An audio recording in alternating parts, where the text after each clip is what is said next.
Pessoal, no nosso último vídeo sobre a reforma tributária, eu comentei para vocês que eu sinceramente acho que é impossível acontecer uma reforma tributária se não houver antes uma reforma de despesas. Não tem como a gente reduzir a receita sem reduzir as despesas. Isso gerou várias perguntas, muita participação de vocês, fiquei muito feliz. Várias pessoas me mandaram mensagem falando: escuta, professor, mas por que é então que você acha que isso não vai acontecer? Então, hoje eu vim aqui fazer um comentário com vocês sobre o custeio da administração pública, a atuação de servidores públicos e a reforma tributária.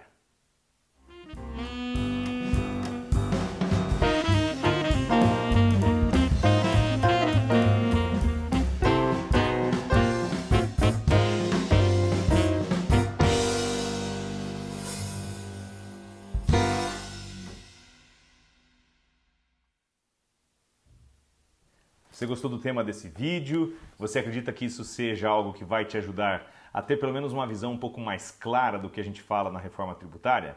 Então, se inscreva aqui no meu canal, me siga no Instagram se você está assistindo pelo Instagram. Nós temos aí toda segunda e sexta-feira insights muito importantes, vídeos legais para você construir essa sua visão crítica sobre Estado, administração pública, política, etc. A gente se encontra sempre por aqui. Queridos, então vamos lá. A questão continua polêmica, cada vez esquentando mais, né? Vocês viram que nós tivemos uma debandada em massa de mentes pensantes, né, de cérebros do Ministério da Economia, justamente porque o ministro da Economia e a sua equipe não estão conseguindo realizar, ou ao menos idealizar, a reforma que eles pensavam. Exatamente como a gente previu, né? Não adianta me chamar de Mãe Diná, Walter Mercado, que mais? Você viu, né? Porque, gente, olha, não tem como ter outra conclusão. Se a administração pública não fizer uma reforma de despesas antes ou ao longo de uma reforma tributária, é impossível você fazer uma reforma de receita. E o Estado está tentando fazer uma reforma de receita, o que obviamente vai dar muito errado. E muita gente me perguntou aí nesse fim de semana, né? O último vídeo foi na sexta-feira, hoje é segunda-feira. Por que é que eu entendo que isso não vai acontecer? E eu tenho aqui um recado muito rapidinho, prometo que esse é um vídeo aí de 2, 3 minutos. Na sequência do nosso último vídeo, vou deixar um cartãozinho aqui para vocês assistirem o último vídeo, sobre qual é o motivo para isso, tá? E eu vou fazer um comentário aqui para vocês sobre background. Então, o meu background, muita gente muito provavelmente não me conhece, né? Eu sou um professor hoje, né, que atua também na iniciativa privada, tanto na advocacia quanto consultoria. No entanto, eu fui durante 12 anos servidor público. Desses 12 anos, por 7 anos, eu fui procurador da Fazenda Municipal, encarregado justamente da atuação com licitações e cobrança de tributos. Então, sei muito bem como funciona a máquina, venho lá de dentro. Por que eu estou falando isso para vocês, gente? Antes que qualquer um diga que eu não sei como que as coisas acontecem dentro da administração pública, já vou adiantar que eu tenho um certo estofo para falar disso, tá? E por que é que eu acredito que é impossível nós termos uma reforma tributária? Porque reforma tributária é otimização do sistema e redução de carga tributária, gente. Fazer uma reforma tributária para unificar 2, 3 tributos e aumentar a carga tributária, isso não é reforma tributária, né? Isso é uma deforma tributária, como o pessoal faz o trocadilho por aí. Eu gostaria de ter inventado esse, mas não fui, né? Então vejam, por que é que não vai acontecer uma reforma tributária, gente? Porque hoje na administração pública nós temos uma atuação muito forte dos grupos de pressão, que são aqueles grupos de pessoas, de profissões, de ideais, que conseguem mudar o sentido para o qual a administração pública vai. E o principal enfoque dos grupos de pressão hoje são aqueles que atuam com tecnocracia, ou seja, os grupos de pressão que estão dentro da própria administração pública. Isso não é nem uma visão positiva nem negativa, é a leitura de um fato, cada um faça o seu julgamento.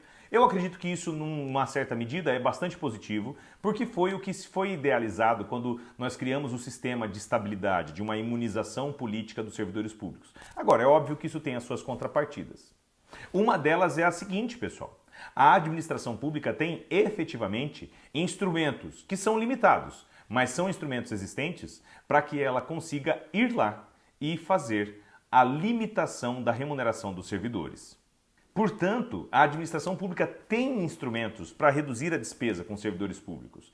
Seja os instrumentos básicos, por exemplo, a exoneração de servidores que ainda estão no estágio probatório, né? Ou colocar alguns servidores em disponibilidade, o que significa ir para casa e receber proventos, um pagamento proporcional, quanto também tem medidas mais drásticas, como alterar o regime dos servidores e acabar mudando como é que se dá a estabilidade dos servidores, tá? Inclusive, a própria Constituição Federal já prevê isso, tá? Ela prevê que será criada uma lei, isso desde a reforma de 1998, para que os servidores públicos sejam demitidos por o que seria, entre aspas, no trabalhista, justa causa, né? Porque demitido é sempre penalidade no direito administrativo. Demitidos por falta de eficiência. E a lei regulamentando isso está em projeto de lei desde 98, nunca foi aprovada, não deu tempo até agora, né? Então vejam, gente, por que esse tipo de coisa acontece? Porque os servidores públicos, pelo bem ou pelo mal, isso não é um julgamento, mais uma vez, eles têm um poder muito grande sobre a administração pública, né? Como os grandes autores do direito administrativo alemão, como Otto Meyer, diziam, né? O direito administrativo fica, o direito constitucional passa. Ou seja, os políticos vão passar, os servidores vão ficar. E isso dá um poder muito grande a eles. Como a maior parte, a esmagadora parte do custeio da administração pública hoje é destinada a pessoal, a servidores públicos, e como isso é virtualmente impossível de acontecer do ponto de vista político, do ponto de vista jurídico e técnico seria completamente viável, mas do ponto de vista político isso é impossível de acontecer por causa da tecnocracia, então fica inviável que nós tenhamos uma verdadeira reforma tributária. E essa é a conclusão. Se você gostou desse vídeo, por mais que seja curto, mas se você acha que ele é uma pílula que te ajuda a compreender todo esse cenário, se inscreva aqui no meu canal, né? O botãozinho fica aqui, se eu não me engano. Se inscreva aí no canal, no YouTube. Se você está me assistindo pelo Instagram, me siga aqui no Instagram. Eu tenho certeza que você vai gostar muito desse fundamento que eu trago para vocês aqui toda segunda e sexta-feira. Vejo vocês por aqui.